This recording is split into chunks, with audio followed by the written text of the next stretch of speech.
네, 이화여대 정동준입니다. 제가 버스는 시켜야 돼요. 파워를 누르시면 돼요. 네,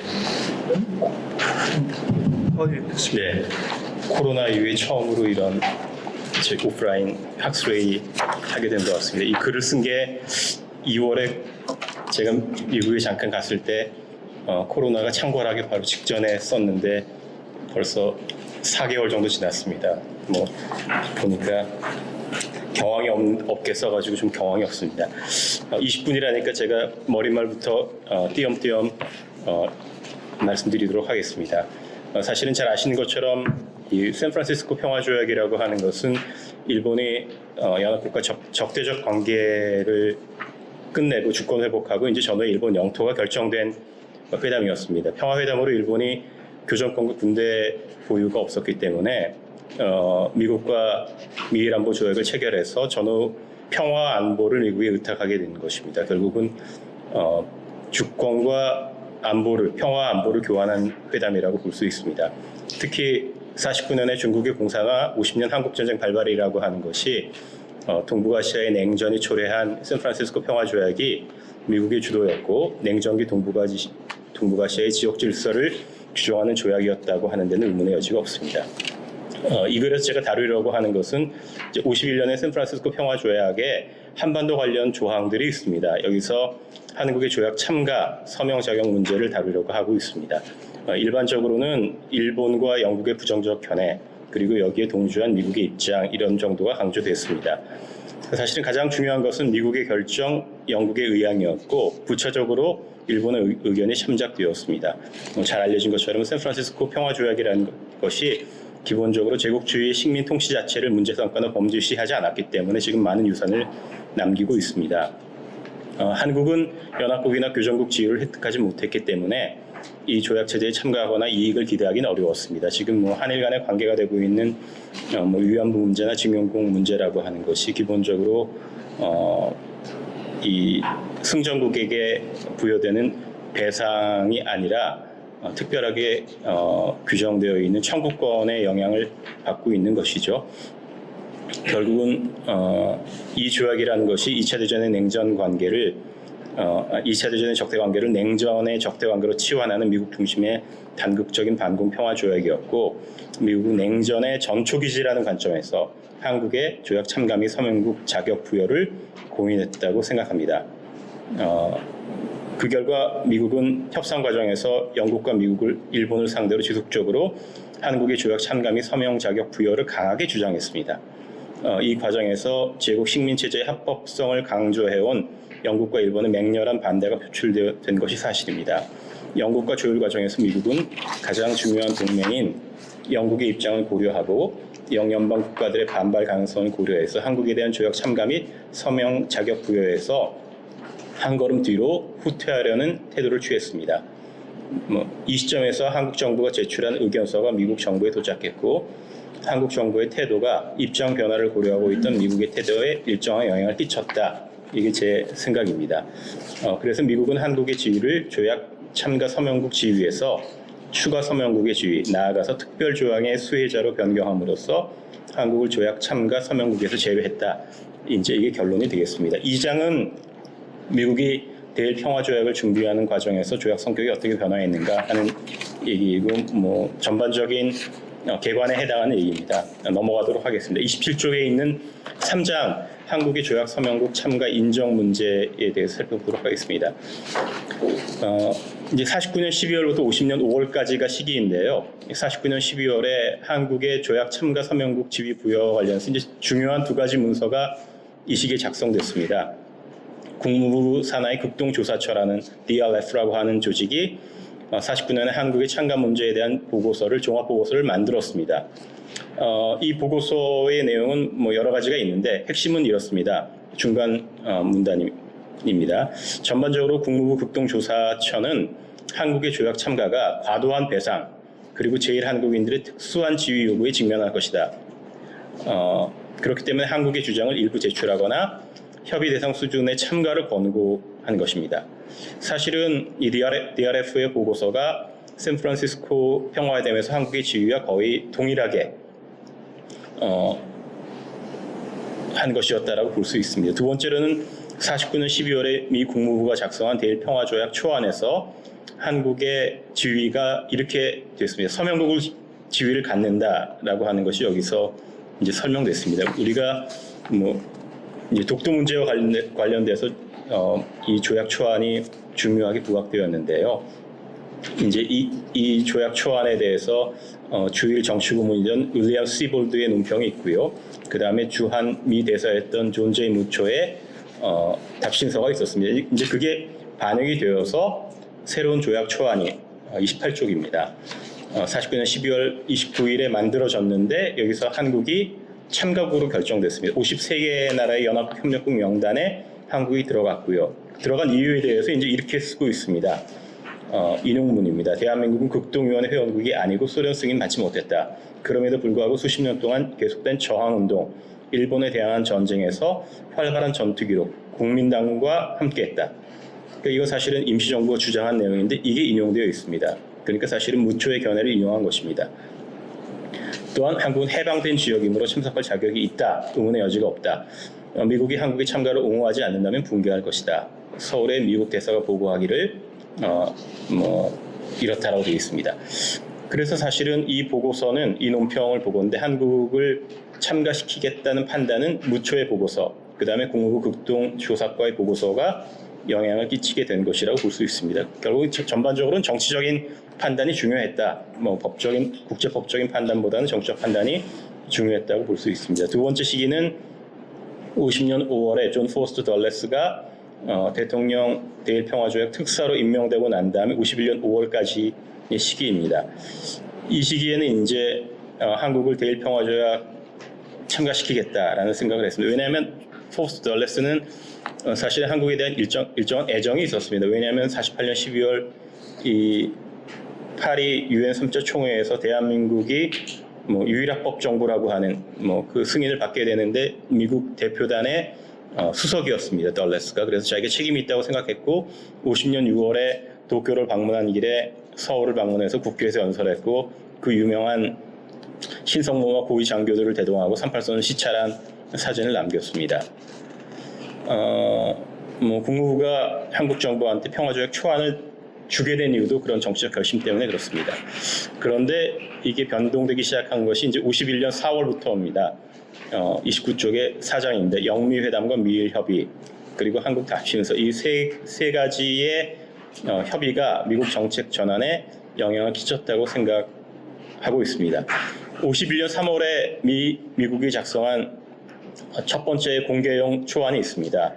여기에 이 초안을 한국을 연합국 범위에 포함시키고 송부하게 됩니다. 한국이 첫 번째로 받은 조약 초안이었는데 사실은 이걸 받자마자 이제 영국과 일본의 반대가 시작됩니다. 51년 4월에 미일 협의와 일본의 반대입니다. 51년 4월에 메가더가 연합군 최고사령관에서 해임된 직후에 이제 덜레스가 두 번째로 일본을 방문합니다. 한국 참가 문제가 다뤄졌는데요. 덜레스가 한국에 대한 정치적 지원 차원에서 한국을 서명국에 포함시키고 싶다. 미국은 한국 정부의 지위를 강화하려는 입장을 갖고 있다라고 강조합니다. 그렇지만 제1한국인들에 대한 일본 정부의 우려를 이해한다. 그래서 일본 정부 우려를 해소할 방안을 모색할 테니 한국 서명에 동의해 주기 바란다라고 발언했고요. 이에 대해서 요시다 시게루 수상이 유명한 악명 높은 한국과 평화조약이라는 비망록을 수교했는데 이제 회담 비망록에 보면 대담 비망록에 보면은 미국 측 비망록에 보면 요시다 시게루가 49년 국철 사장 그 암살범이 한국인인데 한국으로 도망갔다라고 하는 그런 발언을 하고 있습니다. 재미있는 건 일본 외무성이 공개한 회담 비망록에는 이런 내용이 없습니다. 그런데 미국 측 회담 기록에는 명확하게 요시다 시게루가 그런 발언을 했다고 되어 있고요. 사실은 일본이 그런 걸 기록하지 않은 이유는 일국의 수상으로서 제국의 수상으로서 사실은 하기 굉장히 참담한 정도의 발언을 연여했다고 생각하고 있습니다. 요시다 입장은 이제 이런 거죠. 한국은 식민지였다. 해방국의 지위다. 두 번째는 가장 중요한 요시다의 발언인데 제1한국인들이 범죄자 공산주의자이기 때문에 이 사람들에게 연합국 국민 지위를 부여할 경우에 일본 경제가 파탄난다. 뭐 이런 정도 얘기를 했습니다. 덜레스가 이 얘기에 동조하게 됩니다. 사실은 왜냐하면 이 직후에 워싱턴에서 영미회담이 개최됐는데 덜레스가 바로 요시다의 발언을 그대로 인용해서 제1한국인들이 범죄자 공산주의자다 이런 우려가 있다라고 하는 점을 바로 얘기하기 때문에 그렇습니다. 그러니까 일본이 미국의 반공주의나 냉전 전략에 편승해서 한국을 무고함으로써 덜레스의 마음을 움직였다라고 볼 수 있는 구조가 있었습니다.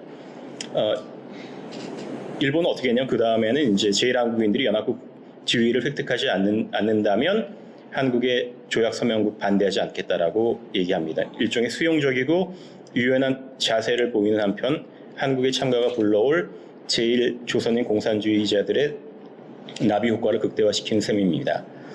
결국은 이런 외교적 이중 자세를 취함으로써 미국 대표단에게는 합리적 입장을 강조했지만 실질적으로는 한국의 조약 참가를 봉쇄하기 위해서 전력을 기울였습니다. 그럼 왜 이렇게 했느냐? 사실은 50년 10월에 이미 미국이 덜레스가 한국을 서명국으로 포함시킬 것이다라고 하는 정보를 알고 있었기 때문에 그렇습니다. 이것을 일본에 누출한 것은 이 대일평화조약 실무 부서이던 국무부 동북아시아국, 동북아시아 처지요 로버트 피어리라고 하는 사람이었습니다. 이 사람이 실무자였고 이 사람은 그 유명한 조셉 그루의 고등학교 후배이고 그로튼 하이를 나왔고요. 그 하버드 나왔습니다. 그루의 개인 비서로 이제 외교부의 공무부에 입부한 사람입니다. 두 번째는 51년 4월에 이 직후에 영유회담이 있고 영국이 반대하게 됩니다. 뭐 영국은 기본적으로 한국이 식민지였기 때문에 국제법적 지위가 다르다라고 하는 주장을 하게 됩니다. 32쪽 두 번째 문단입니다. 워싱턴에서 개최된 영유회담 중에서 3차례 한국의 조약 참가가 논의됐고 2차례 이상 영국 대표단이 강력하게 반대 의사를 표명합니다. 뭐 영국은 기본적으로 2차 대전 이전에 제국주의 시스템이 합법적이고 지속성을 갖는다라고 하는 주장이죠. 한국이 일본 제국의 일부였다. 대일 선전포고 하지 않았으므로 논리적으로 평화조약 서명할 수 없다. 그리고 중국의 조약 참가가 배제된 상태에서 이런 얘기를 하는 이유는 사실은 영국이 50년 초반에 중화인민공화국을 승인한 상태였습니다. 그리고 전쟁이 벌어져서 영국은 유엔국으로 참전하는 굉장히 기이한 태도를 취하고 있었습니다. 샌프란시스코 평화조약을 체결해야 되는데 영국과 미국의 입장이 가장 갈린 부분은 중국의 대표를 누구로 인정할 것인가, 베이징인가 타이완인가 하는 문제였습니다. 그렇기 때문에 양자는 결국은 중국을 배제하기로 했는데 중국을 배제한 상태에서 한국이 서명한다면 특정 아시아 국가들이 반대할 것이다. 뭐 주로 영국의 지배하에 있었던 국가들을 예로 들었습니다. 덜레스가 강조하는 점들은 역시 미국이 가지고 있는 동아시아 냉전의 쇼윈도다. 이런 걸 강조하게 됩니다. 그래서 정치적으로 중요하기 때문에 서명에 참가해야 된다라고 하는 점들을 지속적으로 강조했고요. 그래서 결국은 마지막 문단입니다. 덜레스는 한국을 참가시키겠다는 미국의 희망, 한국의 참가를 반대하는 일본, 버마, 인도네시아 등의 입장을 고려해서 열강이 서명한 후에 한국의 서명 방안을 모색해 보겠다. 그러니까 한 발 물러나게 됩니다. 그러니까 순차적 서명국의 지위로 후퇴시켰습니다. 영국이 계속 마지막으로도 반대하게 됩니다. 뭐 그 얘기는 제가 금방 설명한 것처럼 중국에 대한 영국의 외교적 승인, 베이징 사절단 이런 얘기들과 관련이 있습니다. 33쪽의 마지막 문단을 읽어보겠습니다. 51년 4월 미국과 접촉한 영국과 일본 정부는 모두 미국의 정책적 결정에 순응하는 기본적인 태도를 취하고 있었고 한국의 참가 문제에 대해서는 기본적으로 반대 입장을 취했다. 그렇지만 일본은 배상 문제를 배제한다면 한국의 협상 참가 및 서명국 지위 부여에 동의할 수 있다는 입장이었고 영국은 미국이 특별 조항을 넣는다면 참가시킬 수 있다는 입장을 취했습니다. 결국은 선택은 미국의 몫인 그런 상황이었습니다. 바로 이 시점에서 미일 회담과 영의 회담이 끝난 직후에 한국의 답신서가 51년 5월에 도착하게 됩니다. 제가 찾아보니까 이제 한국 정부의 답신서가 모두 3가지였습니다. 이건 제가 답신서라고 쓴 것이고요. 답신서라고 명기되어 있지는 않습니다. 미국 외교문서에도 뭐라고 쓰고 있냐면 한국 정부의 공식적인 입장을 표명한 문서는 발견되지 않고 있다라고 쓰고 있습니다. 근데 제가 볼 때는 51년 5월부터 8월 사이에 3차례 정도 한국의 입장을 정리한 문서들을 제출을 했습니다.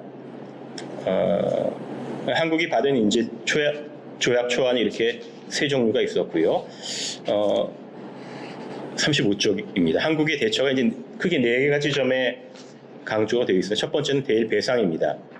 둘째는 연합국 지위, 서명 자격, 세 번째는 영토 문제, 메가더 라인 이런 것이라고 볼 수 있습니다. 가장 오래된 문제는 이제 조약의 참가 자격 문제였습니다.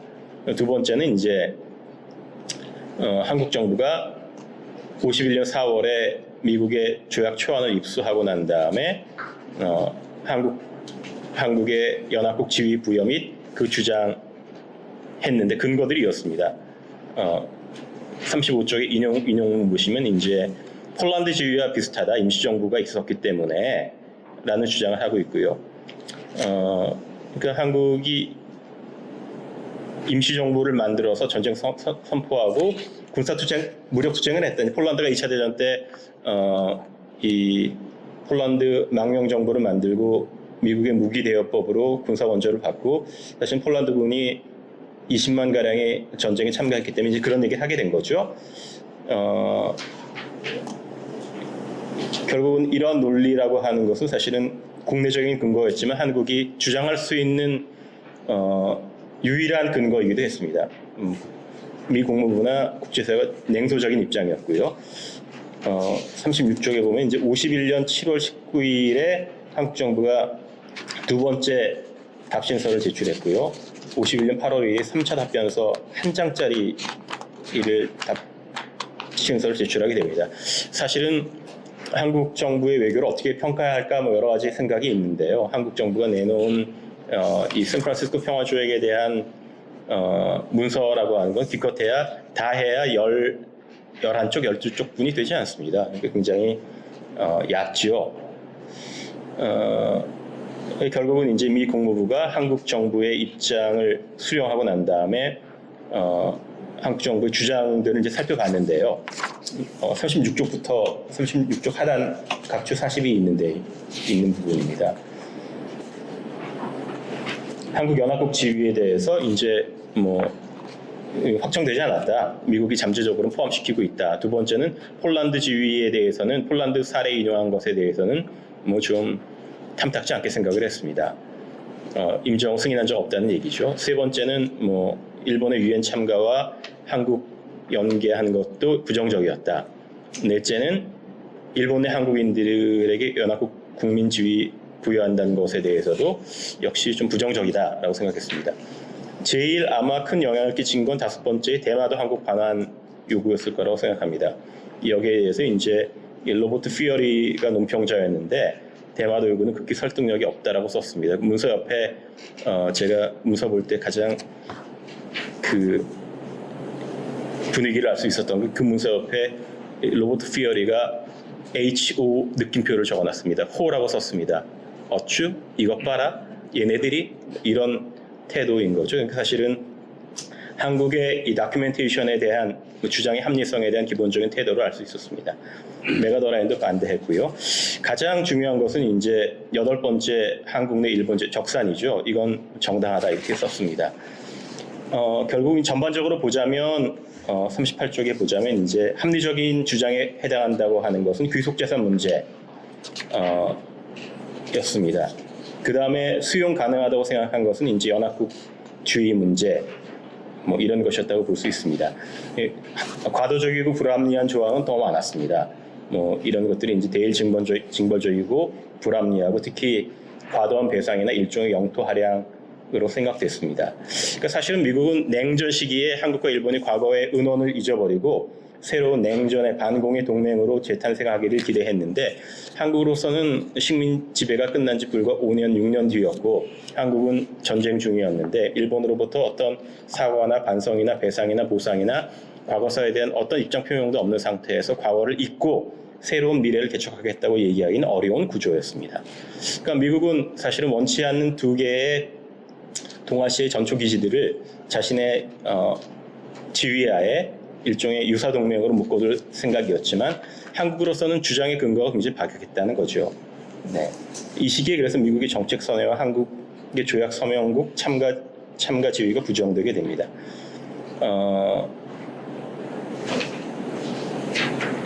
그 미국이 이 한국에 대한 입장을 논의하고 있던 51년 5월에 공개적으로 한국의 조약 서명 지위, 조약 참가를 주장했는데 사실은 이 시기에 영국과 일본이 집중적으로 반대를 하게 되는 거죠. 한국이 연합국이나 대일교전국 아니었다. 제1공산주의자들이 일본 정부를 공경에 빠뜨릴 것이다. 중국이 배제된 상태에서 버마 인도네시아들이 반발할 수 있다라고 강조하게 됩니다. 결국은 미국이 중요하게 생각한 것은 반공의 최전선제 자유세계의 수요자인 한국의 조약 참가가 한국과 미국의 정책 입지를 확보해야 하는데 기여할 것이다. 왜냐하면 이 조약이 기본적으로 일사후퇴 직후에 급격하게 추진되었거든요. 그러니까 샌프란시스코 평화조약의 제일 중요한 동력은 어디 있었느냐? 결국은 51년 일사후퇴라고 하는 것이 결국은 조약의 급속한 체결을 가져온 제일 중요한 동력이었습니다. 51년 2월에 덜레스가 도쿄를 방문하게 된 가장 결정적인 계기가 그거였고요. 51년 4월이 되면 이미 평화조약의 기본적인 골조가 만들어져서 이게 9월에 서명되게 되는 거죠. 굉장히 49개 나라가 참가한 조약을 51년 4월부터 시작해서 9월에 체결한다라고 하는 건 지금의 우리의 국제법적인 기본적인 프로토콜을 생각한다면 존재하기 어려운 프로세스였습니다. 51년 4월에 조약 초안을 만들어서 51년 9월에 49개국이 서명한다? 사실은 불가능하죠. 냉전이라고 하는 급격한, 특히 한반도의 실험 가능성에 대한 우려가 이걸 만들어낸 거죠.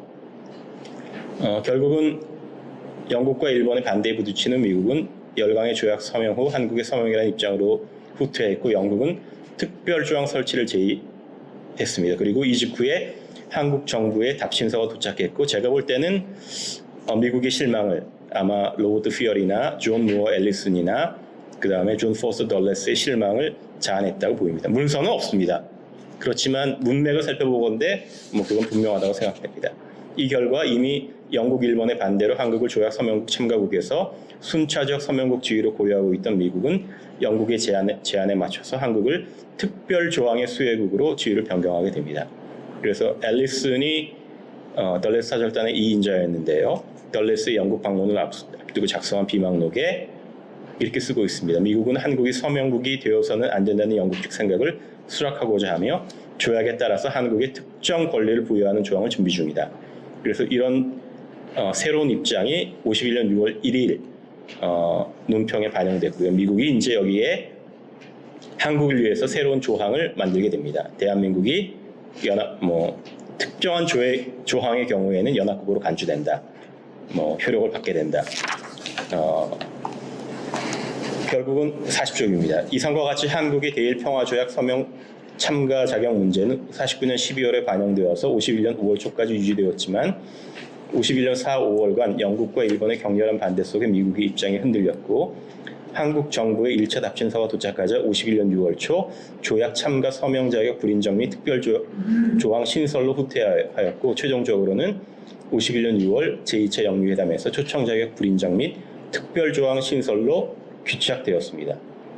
그리고 나서 덜레스가 51년 7월 9일에 양유찬 주미대사에게 한국은 대일교전국이 아니었기 때문에 조약 서명국이 될 수 없다라는 최종 입장을 통보하게 됩니다.